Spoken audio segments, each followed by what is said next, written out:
right, well, hello, and thank you for joining us for tonight's event. My name is Bailey, and I'm an event host here at Pals Books in Portland, Oregon.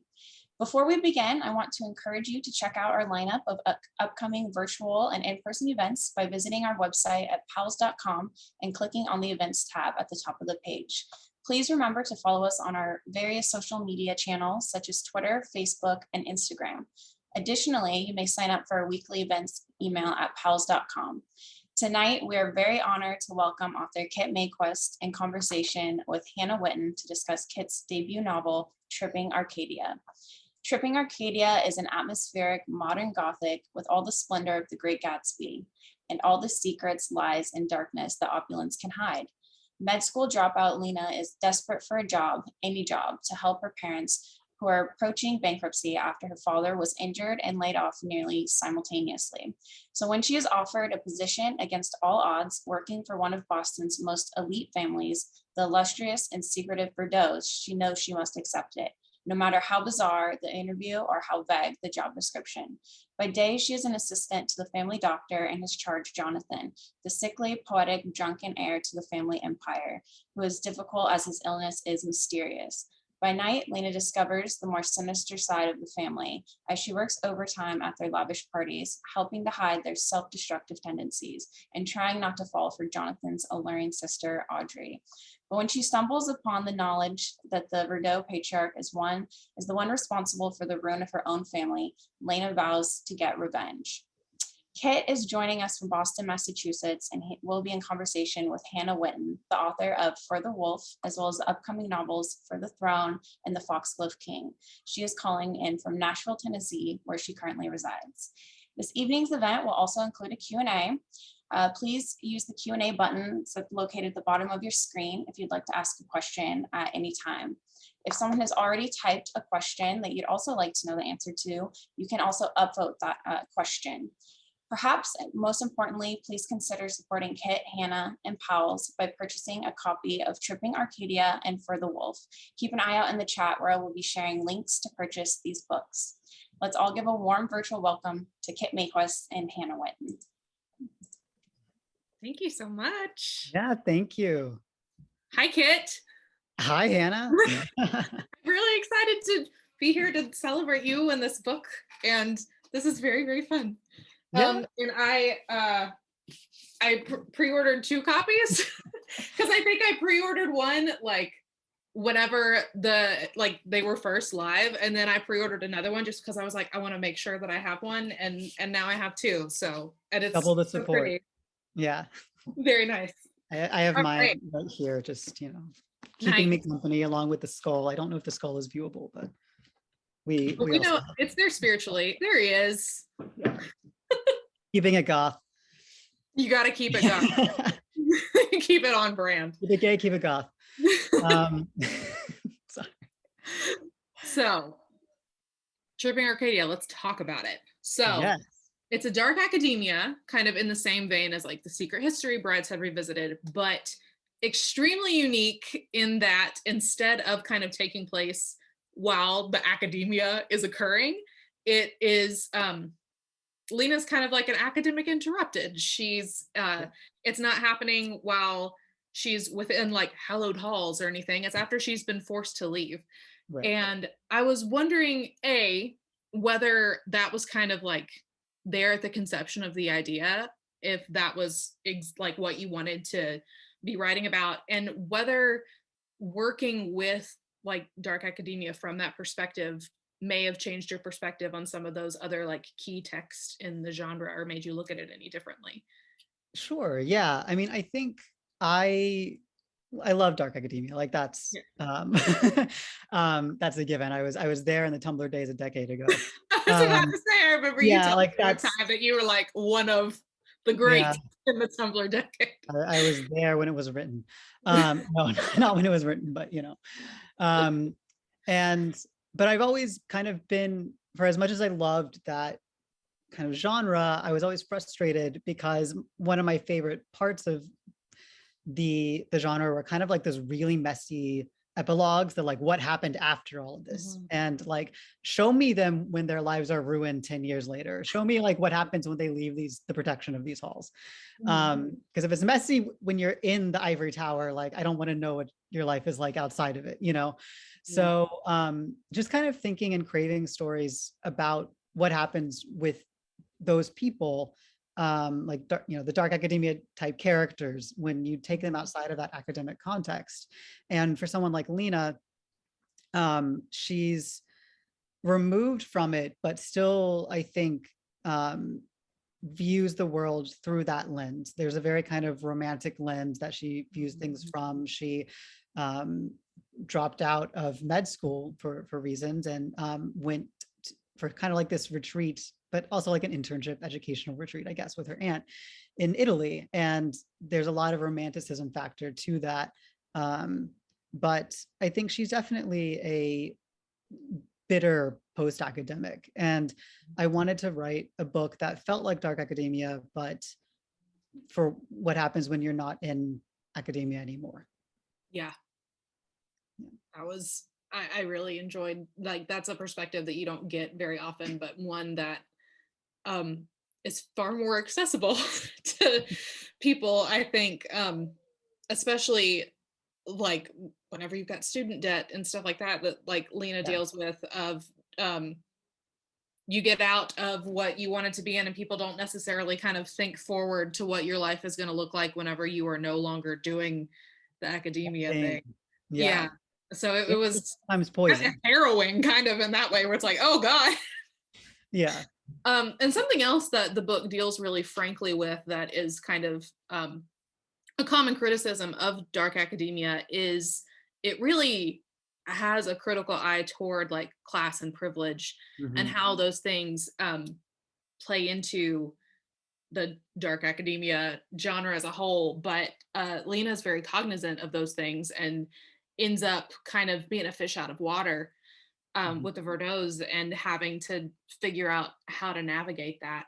Um, so how kind of did you go about building Lena's character? Like, you said how she kind of romanticizes it in the beginning, and like that character growth of like going beyond romanticizing it to actively hating it and wanting to work against it in a very visceral way. Yeah, I mean, I think you know, challenges with wealth and kind of the way we view wealth nowadays, especially, is something that is very present throughout the book. And I think when I was setting out to write this, I wanted to write a story with a character who was as angry at economic situations of like me and my friends. You know, the economics that I was experiencing when I was in college that have only really continued to get worse since then. And you know, I think that's something that is more and more being portrayed in Mhm. books that are coming out. But at the time this was being written like 5 years ago, it was something I really wanted to see, that anger and that frustration at student debt and having to quit school because you're already, you know, hundreds of thousands of dollars in debt, or Yeah. about that much. And but you can't take on any more, so you can't continue it. So why did you even do it? You know, Yeah. there's that unique kind of anger. And that is a very powerful anger and a very powerful motivating force. And I think um, it's just something that a lot of people feel now, this kind of tension between like the haves and the have-nots. And it's also something that I think is very much a cornerstone of the Gothic genre. And so that was something I really wanted to be able to play with and say, like, you know, reading Gothic books growing up, it's always about someone who doesn't have wealth finding themselves in this position of this like dark and messed up wealthy family, or like the Yeah. humbling manor home, right? Yeah. And the Gothic genre like really came about at a time where people were disgusted with the wealth from these old families, and that, you know, the wealth was fading. But you know, there's this unique social narrative that underscores a lot of Gothic literature, and there's a unique anger and tension. But a lot of times the way it's presented has felt like passive, right, in Gothic lit. Yeah. And so I wanted a very active, angry, modern version of that kind of Gothic dynamic and tension with wealth and what that means, and the horrors of it.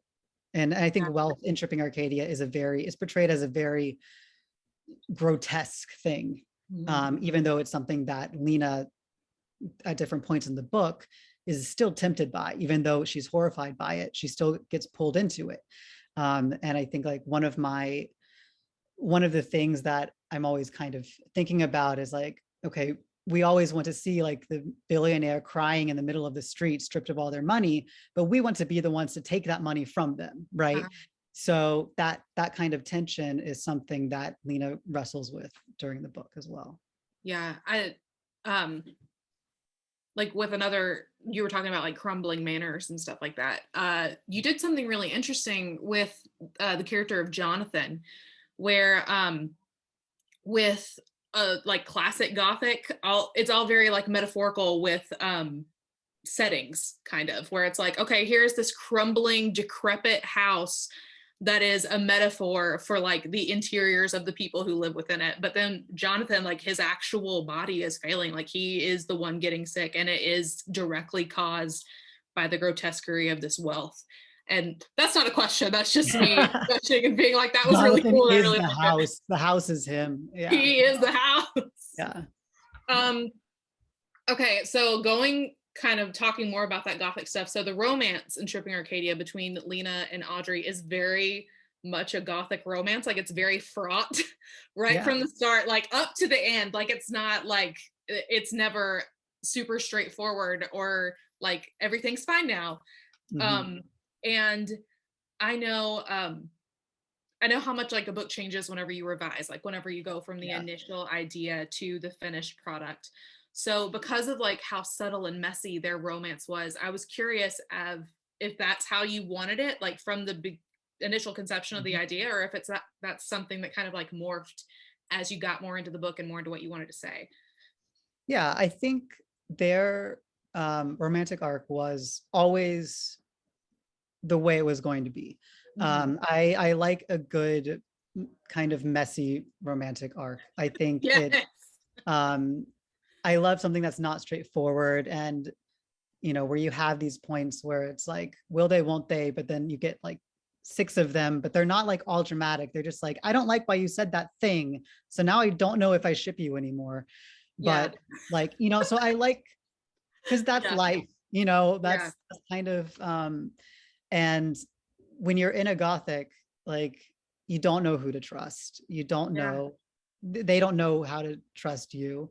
There's a lot of different threads and relationships kind of present in Tripping Arcadia in terms of like everyone's got their own schemes in a way. And that was something that I always wanted to have kind of woven through their relationship. And I think if anything, their relationship got bolder in the revision process. There's always going to be romance, but first and foremost, it was a Gothic, and romance was going to be like 10% of it, and now it's like 30% of it. So I love it. Yeah, so that's great, and that was a lot of fun to be given the room to explore that more and encouraged to like explore that more, because I love it, and I love their characters, and I like the messiness that they have. It's like a microcosm of the messiness that you were talking about with Lena, where it's like she really hates all this wealth, but she also wants to be part of it, which is just a really great like through line through the entire book, because there's her relationship with Audrey that kind of exemplifies that, but then also as she decides that she's going to take the Verdeaus down, even her methods with doing that end up being kind of pulled into their web and like turned to their own devices, which I thought was really kind of, you were talking about like the social moment that we're in, and that really speaks to that too, where no matter how mad you are, someone wealthy is going to we're all profit in from it. capitalism. Yeah, no, exactly. Like you can be angry and protesting, but I guarantee you some billionaire is making money off of your anger. Yeah. So like everything feels kind of futile. Yeah, I But was really taking that kind of like inherent moral injury and helplessness that we all yeah, feel in that system and just making it very manifest. yeah, Yeah. yeah. So with an eye to revision and how things change in revision, was there anything that's now in the finished draft of the story that you hadn't really planned that you kind of discovered as you were revising? Not really anything new in terms of plot or anything. I mean, the way I write is pretty much the longest outline you can possibly imagine. I write like, before I write like the first word of a story, I write a single space 20-page or more outline. And I just tell myself the story from beginning to end and kind of build it off from there. And really, that core story did not change. There were some things that changed throughout writing, but these were like very earlier things.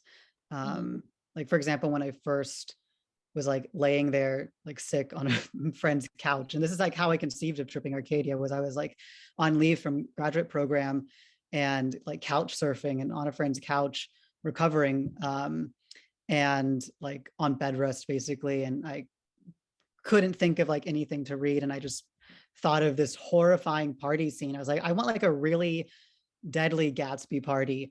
And and I was like, oh, that's something.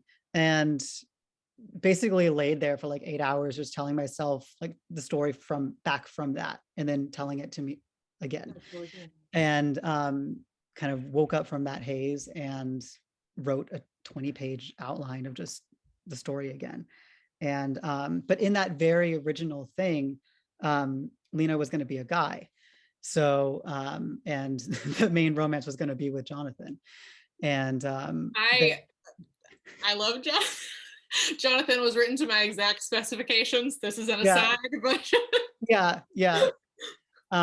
And I mean, like everyone in like that, the core of the book is queer. Like no one's below a Kinsey 3 is what I always say. So like it didn't change much because there was always going to be kind of like tension, but and then once Lena became very solidly Lena, and that was like once I actually started writing, that changed. So there wasn't even like a first draft with Lena being a guy, but also nothing about her personality changed. Like literally nothing changed. But I think that's just like the trans person in me. I'm like, literally nothing changes other than like, you're just Lena now. And yeah, but the that was interesting because the just romance and everything worked a lot better and ended up building with Audrey as I actually started writing. So that was just kind of fun for that little switch to happen. And I like it a lot better. But which it isn't to say there's nothing with Jonathan. Like that's that's one of the things that like I really enjoyed about it and made it like it just deepened that Gothic atmosphere where it was kind of like there were parts of it where I was not sure which direction it was going to go, and I was very into that. Yeah. We got so you had the original concept of the party was kind of like where the entire idea came from. So was there anything that you had to like research specifically to tell the story, or anything that and if you did have any like specific research, is there anything weird that you came up with? I mean, the most extensive thing I researched was champagne, and just trying to find out what kind of champagne wealthy bastards like Martin would buy. And so I read so many annoying articles like that were clearly only written for people who are billionaires already. And I was like, I want to know what you drink so I can like poison it. But yeah, so I probably spent a good week just learning as much as I could about the elite world of like fancy champagne. And I one of my favorite documentaries is Sour Grapes, which is about like wine con, like a con man who sells like vintage wine and like cons Yeah. the entire wine industry. I love it. It's fantastic. But man, that's a weird world. And so I Yeah. was like, I just need it for these parties, you know. So I learned a lot about that. But you know, a lot of the things that you would think I would have had to research were things I already kind of knew Mhm. because of my what I studied. And that's also why there's so many weird poisonous herbs and medieval history in Tripping Arcadia, is because, hey, that's what I was studying at the time. Like, not exactly, but at the time I was studying Icelandic and Danish Lækjarbók, which are like Scandinavian leech books. So you think of like the leech books Ooh. that exist in Britain and Yeah. places, and these are the descendants of them. Like, so I was studying the book trade, right? And like how like information got from one place to another and how it got to Iceland. And so these Lækjarbók were the best way um, to do that. And they seemed fun. So that's what I was doing. So it was And almost like accidental because you were studying another thing and that was just the easiest way to look at that thing. well, yes and no, Okay. because I was also studying witchcraft. And so there was a Nice. lot of overlap. I was studying the transmission of witchcraft and like how grimoires made their way into Iceland. That's so um, cool. and herbs and things like that always were kind of traded alongside with them. Yeah. And so I ended up comparing a lot of the like hands that wrote them. Like, okay, Mhm. this hand wrote this like your book. It also matches the hand that wrote this grimoire. And that's kind of Cool. how I got into that. But Yeah. so yeah, but a part of that was that a lot of the remedies in these like your book were poisonous and like included things that we now know of as poison. And they knew as poisonous as well, but they viewed them in that kind of Like medicinal. healing, medicinal way. Yeah. Yeah. And so I got fascinated with like medieval monikers for various herbs and that how much of a pain they were to translate and see like, okay, I think this is the same herb in this English leech book, but it's going by a different name in Danish. So like, you know, so I got interested in like how people named things, and a lot of them were named after saints or like, you know, just like a lot of religious things. And so that's kind of where we get Saints Fog, was I was like, well, I want like a poison that Yeah. come from one of these places, and got to thinking about that, and that's kind of how it found its home. But That's really cool. yeah. I am very interested in that. Okay, so one of my questions was if you're a planner or a plotter, and you are clearly very much a planner. I am, but like in a messy way, Yeah. because I once I get an idea, I'm literally useless for the rest of, however, like I'll get an idea and I just have to kind of stop everything and sit there and think about it. And I literally laid there for like 8 hours, just Mhm. telling myself this story, like television behind my eyes. Yeah. And came out of that and was like frantically taking notes on my phone. And then I did Yep. that for like 5 minutes and I couldn't type fast enough. So then I moved to a computer and, you Yep. know, The phone notes is a universal experience, I think. My yeah, notes app is a terrifying place. yeah. But I will say, like, one of my outlines, a lot of times the things that I wrote, like that I wrote in those, like in that first 20-page outline, sometimes I'll write like scenes in there. And Mhm. those scenes are still in Tripping Arcadia. Like some of that, Yeah. the first things I wrote down like that week exist almost unedited. So That's amazing. that's been really fun. Yeah. I do kind of a similar thing actually. Like mine is usually later on in the process because I get really excited whenever I have an initial idea and I'll write like 3 chapters and then be like, well, I don't know what comes after this. So then I Yeah. have to like go in and do like the telling myself the story Yeah. draft. But I'll do the same thing. Well, I'll write like lines of dialogue or descriptions and stuff like that. And often they'll show up like they have staying power, which is Yeah. nice. Yeah. We got 2 audience questions. One of Sure. them was wondering if your friends and family will accept drinks from you after reading Tripping Arcadia. They shouldn't, but yeah. They're trusting, sweet They're lambs. very trusting. Yeah. The I'm other sure they'll one, like, keep an eye out for, or a nose out for certain yeah, flavors. to not if avoid. it's like a really fancy champagne, they'll stay away. Right. They probably won't take champagne from me No, anymore. if you're busting out like the brute, they're like, well, this should be fine. I'll stick to whiskey. Thanks. Yeah. Yeah. The other question was if you had a favorite character in the book, and if the character that is your favorite was also your favorite to write. Yes and yes. Nice. Because it's Jonathan. Yeah, because Jonathan is like just so fun. The first scene I ever wrote with Jonathan is one, or if you've read it, I know it's only been out a couple days, but Hannah, you probably know this scene. Yes. The hardly a face worthy of 1,000 ships. That scene is the first like scene I wrote with Jonathan. Yeah, I know. Yeah. He's terrible, but yeah. Truly awful. And yet I How it love always him so goes. much. How it always goes. Was there a character that was difficult to write, or did they all seem to come fairly easily? They all came pretty easily. I think Audrey was a character I knew, but intimidated me. Like I really wanted to get her right. Yeah. And so she's really nuanced. Like there's a lot of layers going on with her all the time. So yeah, and I wanted to make sure that like those layers were felt, Yeah. And so like I knew her dialogue, but it was a lot of I took my time writing anything that had Audrey in it. Yeah. Yeah. And then I think Prosenko was actually pretty difficult. Really? Yeah. Just because I don't know, like a man of few words, I guess. Like he's very much there. He's a big presence in the book. But in terms of actual interactions and such, there's limited time. Yeah.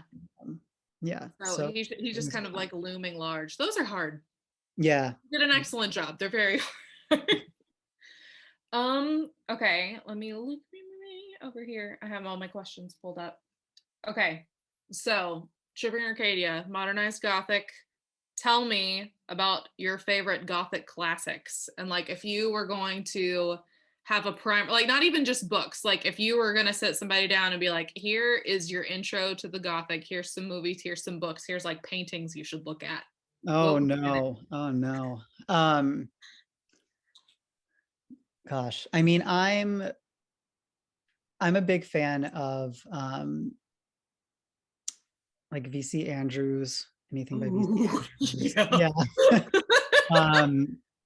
And let's see what else. Rebecca is another classic. The tone in Tripping Arcadia especially, I think, was influenced. Yeah. Now that you say that, I get that. Yeah.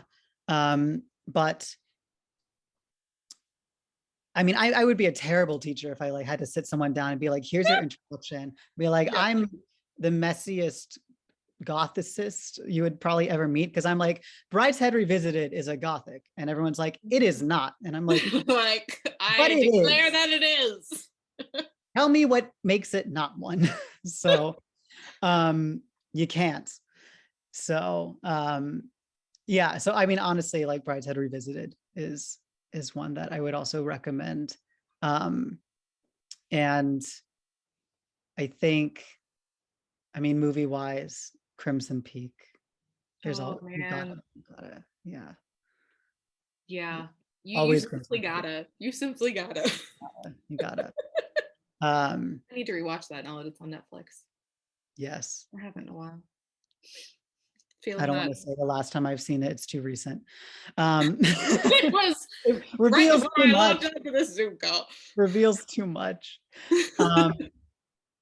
Of course, now I'm like blanking on everything because like I grew up on these books. That's totally so fine. Gosh, what did I read? A wealth of Gothic knowledge. It's withering. Yeah, but I mean, like a lot of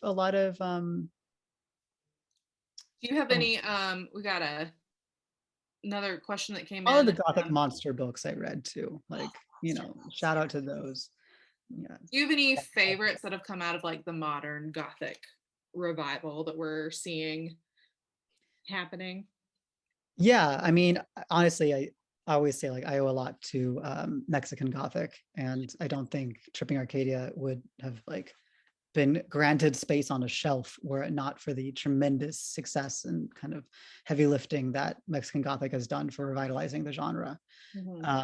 Especially like that plant-based horror. Oh yeah. Yeah. Yeah, exactly. I'm really hoping for more plant-based horror. That's a great. I'm doing my best. Yeah, I know you're doing great, Hannah. We just want more. We wanted to like infiltrate every genre possible. Everyone, write about your spooky plants. We want them. Yeah, or rocks, spooky rocks. That's my next one. Spooky rocks also good. Yeah. There's not enough spooky rocks. No, we need more. Because I can think of some spooky plants, but I can't think of a lot of spooky rocks. Most rocks are poisonous, so really there's a missed opportunity. So don't eat a rock. Don't lick a rock. Yeah. That's the advice we're giving you this evening. Don't soak your rocks in water. No, like, not even your pretty ones. No, like I come from like a Wiccan mother. And so like all of the like, make your lunar water, your full moon water. I'm like, that rock is definitely poisonous now. Don't touch that water. Please don't do anything with that, please. Yeah. Yeah. But so rocks are dangerous. If you learn anything from this event tonight, don't put rocks in water. And don't take drinks from me. Yeah. That's 2 important lessons. The 2 things we need for success, truly. Yeah. I'll be a shameless fangirl for my favorite modern Gothic in the revitalized genre and say A Dowry of Blood. Oh yes. Yeah. Okay, we have an audience question for both of us. If you could hang out with a Tripping Arcadia character for a day, who would it be and what would you do?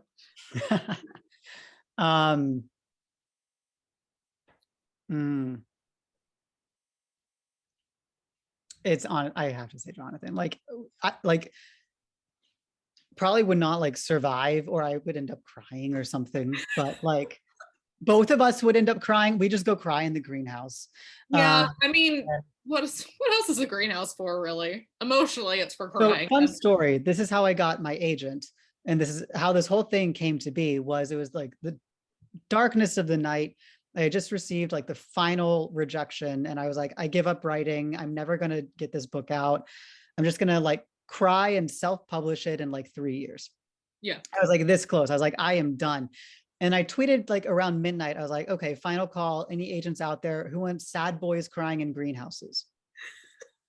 And my agent was like, actually. And that's how we're here today. So anytime someone asks me to summarize Tripping Arcadia, I just say, well, if it was good enough for my agent, it's good enough for you. So sad boys crying in greenhouses. And who knew that everything we all wanted was sad boys crying in greenhouses? It's all we need. Look at you now. Yeah. Who would you hang out with? My easy answer is Jonathan, and we would like read poetry Join with each other or something. Yeah. And then cry, and then go to the greenhouse. Like we'll do it all. Same thing. Just join us. I'm also going to say I would like for Audrey to take me shopping. Oh yeah. Even I would like Audrey. Yeah, I am very bad at wearing clothes that are not like leggings and a sweatshirt. I feel like she could help me with that. Yeah. That's something I need. So what are your hobbies outside of writing? Tell me about what you like to do. Inspire me, because I desperately need a hobby outside of Oh writing. no. What do I do? I mean, the last thing I did that was like any kind of hobby was I went to a Dorian Electra concert. So like going to very gay concerts is my hobby, I guess. It's a great time. Yeah. But I grow my own little plants, and I try not to kill my own little plants. A good plant dad. I'm mediocre, but I do try. And I don't know. I feel like most of what I do is like I go out drinking a lot, which is not a good answer. Mine Yeah. is like, My hobby is I go to fun bars. Like, mine is like have a glass of wine and work my way slowly through the folk horror section on Shudder. So yours is more exciting. I've started like keeping a list because I'm very bad at remembering what movies I've seen. So I've started like keeping a list in my bullet journal, and there's a bunch of old like 70s horror movies on there that I've never seen, but like my partner doesn't have any interest in watching them with me, so I just like watch them while I'm home alone. That's been my hobby here recently. yeah. Do you think that the Tripping Arcadia characters would survive in the Wilderwood? This is an audience question. This is not just me, but I am very curious. No. There was like, I don't have faith in any of them. I think Lena would be angry, but like, I don't know if that anger would like serve her as well. Yeah, if it would translate to survival skills. Right, exactly. Like Jonathan would just let the Wilderwood take him, be like, just yeah. I feel like Jonathan surrender. and Nathan are very kindred spirits in a way, so Right. that would So probably it depends. It depends on if pity is taken on him or not. Yes. Um, And Audrey would just be like, no, not yeah, to. she's like, I choose not to accept this reality, actually. Yeah. Yeah. Yeah, and the flip side of that question was if I think that Wilderwood characters would survive in Tripping Arcadia, to which I also say no. Why not? I can't see it. Actually, well, Neve would probably do fine just because Neve. I feel Neve. Yeah. She would, do some murders and Would Neve and Audrey get along is the thing. Oh God. Well, there's a thought. You're right. Writers. Have at it. The strange crossover. Crossover AU. Yeah. I will search the tags. Okay, music. Does music play a big part in your process? One. Yeah. Do you listen to music while you write? Two. And they're asking to share the spooky Gothic playlist if you have one. So I'm gonna pull it up because I have Spotify on my phone. I'm not gonna play it because like sound quality. But the song that I literally wrote most of Tripping Arcadia to, because I have a playlist, but the song that started it, like I started like writing every time I sat down to write, and the song that I had just on repeat to the point where my Spotify was like, I think, concerned about how many times I listened to the song. Are you okay? Is I can't even say it. Please. Staying Out All Night, Boys of Summer remix with Wiz Khalifa and Fall Out Boy. That's what I wrote Tripping Arcadia to. Thank you. Yeah. Good. So there's that. There's also a lot of Body by Mother Mother is like my Jonathan theme song. If you know it, it fits. Yeah. In terms of the hatred. Everybody Gets High by Missio was also very top played, fitting. What else is in here? It's a lot of there's a lot of Lord, Florence and the Machines. Obviously. Is there any book that has been written without the influence of Florence and the Machine? I posit not. Yeah. It's just a lot of very chaotic party music, and then suddenly in the middle of it, the piano version of Chandelier by Sia. Yeah. I feel like if you were going to pitch a book with a playlist, that'll do it. Yeah. Yeah. I mean, I have Sober 1 and Sober 2 by Lord on this playlist, followed by Hard Feelings, Loveless, but also by Lord, followed on this playlist. So Ape Shit by the Carters. When that Lord album came out. Yeah. We were going through it. My ultimate my Jonathan and Audrey song is Poison and Wine by the Civil Wars. Yeah. Civil Wars. Man, Yeah. whenever that song breaks out on like one of my playlists, that's when you know shit's getting serious. Is like, have I added Poison and Wine to the playlist yet? Because it's gonna be on there every time. Yeah. That means It's a we're in good the one. zone. Yeah, so that's them. But yeah, so that's a sample. But most of Tripping Arcadia was unfortunately written to Staying Out All Night, Boys of Summer remix with Oh, Wiz Khalifa. no And unfortunate about it. That's top tier. It's yeah, excellent stuff. Very, very good. yeah. Okay, this is a random one. What is your favorite herb? Just herb, not like Yeah. poisonous herb, but just Well, herb. here, let's do both, like regular herb and then poison one. My favorite herb is rosemary. Ooh, yeah. I love rosemary. I love how it tastes. It has a ton of health benefits. Really great for like hair, skincare, nails, everything like that. Good for I like use it in my gastric. hair. Yep. To make it grow. Yep, exactly. I also grew up with an herbalist mother, the same mother who was Wiccan. Putting the I want to be stone friends with your in mom. water was yeah, was also an herbalist, and so that's also where a lot of that knowledge came from. But no, always a big fan of rosemary. I put it in everything that I can. And then poison, I think my favorite has got to be belladonna. Yeah. Oh, that reminds. I wore my belladonna necklace for you. Oh, I love it. It's a little bell. Amazing. Yeah. Yeah. Belladonna followed by like foxglove, I think. Oh, I love a foxglove.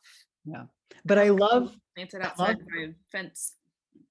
I love belladonna because of its weird history of like being so poisonous, but also like used for beauty routine and like still was used in herbal medicine like up until the 1900s. Still, actually, technically, you can find people recommending using it now. So, what do you use it for? Like in a actually, the origin of a lot of medications. It's used to treat bradycardia, so heart issues, tremors in the body. Is used in some medications for IBS. Huh. Yep. That is really interesting. So what it does is it slows things down, slows muscle, and that's why it makes the eye dilate so big, because it prevents the eye from being able to contract. So that's why they put it in eye drops. The Venetian women at the time. Oh, like make your eyes look bigger. Yeah, it was a beauty routine. They would put belladonna drops in their eyes, and it would keep their eyes long term. It's not. It's terrible. Yeah. But half of what we do for beauty is terrible. That's true. Yeah, I'm sure there's stuff that we're slathering on our face now that in 100 years people are going to be horrified. Yeah, that's how it always goes. That's how medicine goes. Yeah. And yeah, so I think like I'm just fascinated by belladonna and its usage and things like that. And then foxglove is just fun because it's like weird fey lore all around it too. So it is so pretty. Yeah, exactly. I planted a bunch last spring, and so I'm hoping that they will have established and come back this year. We'll see. I had like 2 lavender ones and then a really pretty pink one. Ooh. I loved them very much. I've been like researching poison flowers for Foxglove King. Oh, right. Yeah. Oh, right. Foxglove. Yeah. I was like, yeah. I was like, wow, Hannah, you know a lot about foxglove. That was a great enthusiasm. My favorite. Surprise. And I'm like, oh yeah, okay. Yeah. For the new trilogy, the magic system, it's like life and death based, but people use poison to like access death magic. And so I've been doing a lot of research on like what that would actually look like and like what people would use. I might hit you up. I have a library of poison books. Like, I'll send it to you and be like, make sure people are always asking me, like, show me your bookshelf. And I'm like, my bookshelf is weird Icelandic medieval magic and a ton of books on poisons. That's my bookshelf. You don't want a tour of it. I love you so much. So on brand. I love it. That's pretty much, that's what I had. And I think that was all. If audience questions, if y'all got any, throw them out, but those were all the ones that I had. And now I'm gonna like, we're here to entertain. So yes, here we are. Is there a new book that you're working on, Kit? There is, yeah. Well, I'm always writing like 5 things. But there's the one that I very briefly mentioned, is I call it a mineral Gothic. So dealing with how those rocks can be poisonous. 'Cause I love poison. So yeah. It's just the Kit Mayquist book is going to be, just, here is the next thing that you should be gay afraid and poisonous, and that's what I write. You just follow me for more poison facts. Yep. That's a rock fact. Did you know this can kill you? That's a rock fact. Perfect. Yeah. There it is.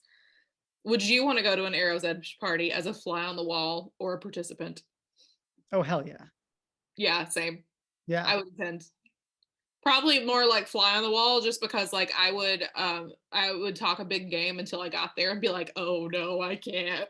Right. Just watch, but yeah. I mean, it's big. I was gonna say it's a Gatsby party on steroids, but it literally is on steroids. Yeah, quite literally. And a bunch of That's other what shit. it is. Sorry. Stay away from the pool. Yeah. So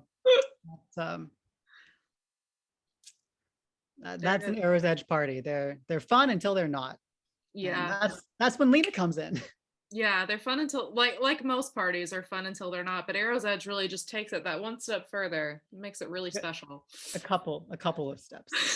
Yeah. More than one. I think it's like a leap forward. Yeah. Yeah. Well, this was fun. Yeah. Do we have any more questions? I'm taking a look here. I think something's in the chat.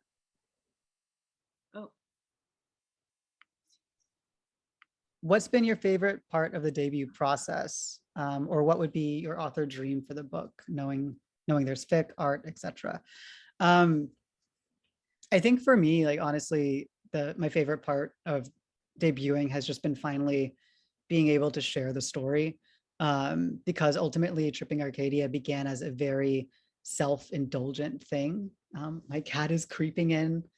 He wants to see my aging Persian cat. Hello, Pigeon. Hello, baby.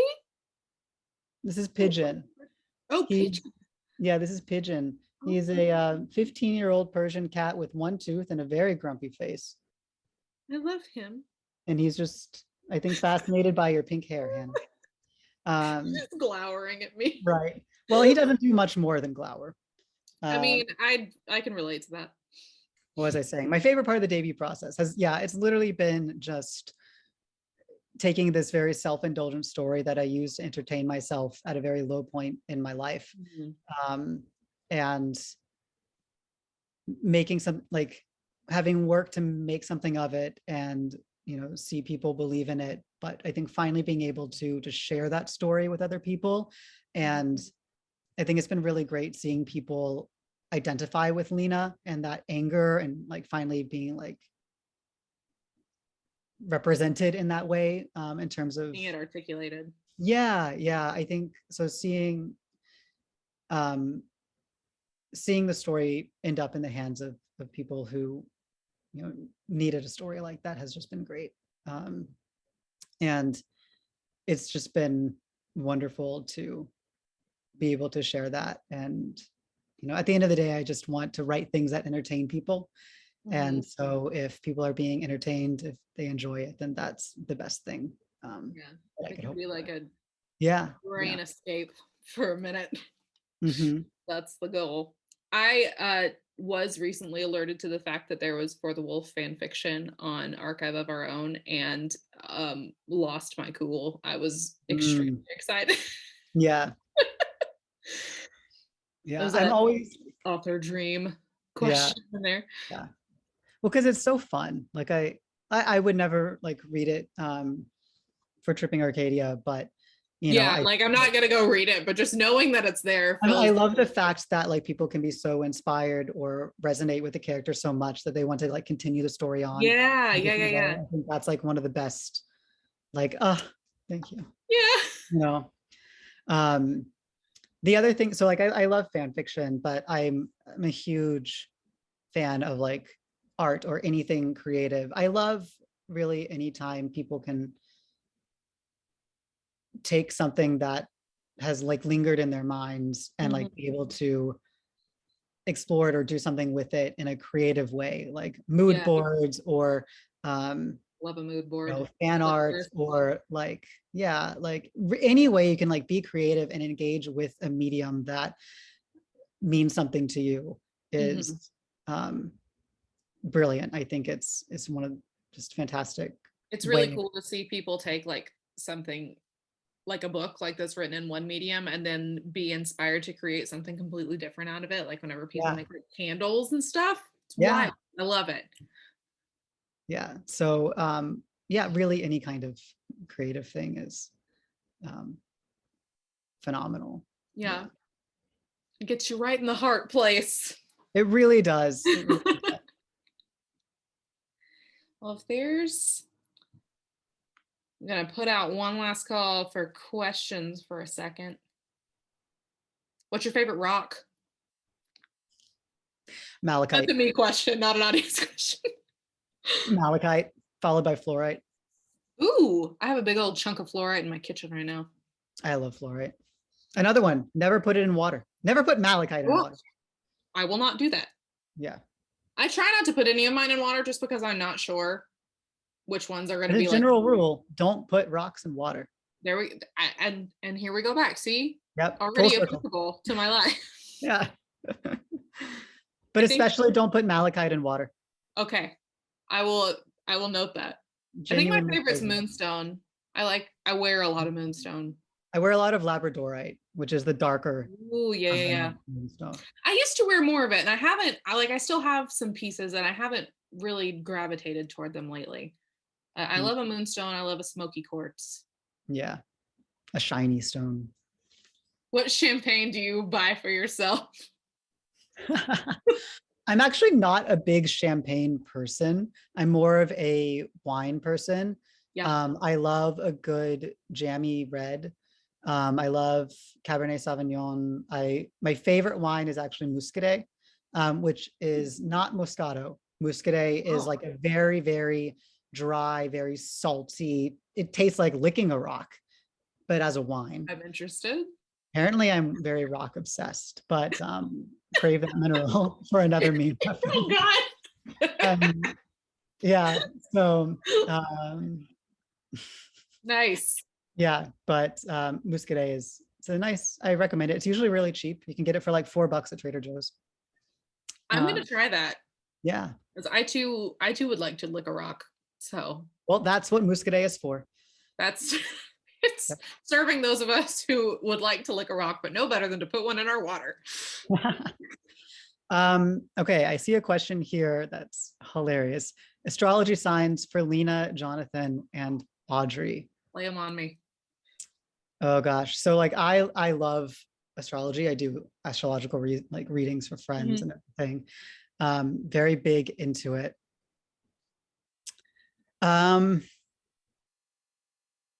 I tend to avoid having specific signs for my characters. Instead, they more just like embody parts of signs, I guess. So I'm like, I know this is somewhere in your chart, but like, I'm not going to create your whole chart because that's a little much. I'm going to say this, and then like tomorrow I'm going to make natal charts for all of my characters. But Lena definitely has Sagittarian in her, and maybe a bit of Aries too. Big, all up in those fire signs. Big fire, yeah. But definitely the Sagittarian. You know, she loves learning and travel, and is very impulsive. And you know, I can say this as a Sagittarian. You know, so I would say like definitely Sagittarian qualities in Lena. Audrey very much has those Virgo qualities. And I love a Virgo. I love Virgo. Stellium. See, yeah, big soft spot for Virgo. Jonathan is probably like a Taurus sun with a Cancer moon. and like just the messiest, saddest party boy who feels everything all the time. It's lots. Yeah, I knew there Yeah. was gonna have to be cancer in there. Yeah, exactly. So, yeah, trying to, yeah, that's as good as I can give right now. I'm thinking Audrey probably does have like some Libra in there, but Yeah, Virgo would stand out more. yeah. Or Capricorn. Ooh. I could. Yeah, I could see that. Audrey Actually. might, yeah, Yeah. a mix of those. But again, I'm hesitant to. I would need to lay out the whole chart to decide, like, okay, Yeah, it's gonna be like, okay, and here's the Mercury. yeah, like for Audrey, maybe like Capricorn Sun, but like Virgo rising, because that's kind of, Yeah, you know, yeah. Libra moon, something like that. Nice. Well, now I've got to go watch Crimson Peak again because you've made me think about it. All right. Well, thank you so much for joining us tonight for this event. It was such a pleasure to host both Kit and Hannah and to welcome all of you here as well. Please consider purchasing a copy of Tripping Arcadia, which I just noticed that my nail polish matches Oh, hey. on there. Very unplanned, and I love it. As well as we have For the Wolf here. I provided some links in the chat that you can use to purchase these books, as well as a link to our YouTube channel where this event will be posted tomorrow if you want to watch it again or want to share it with anyone that wasn't able to watch it tonight, along with some of our past events as well. We look forward to seeing you all at some of our events again soon, and we hope everyone takes care until then. Thank you so much, everyone. Bye. Thank you, everyone, for coming. Bye.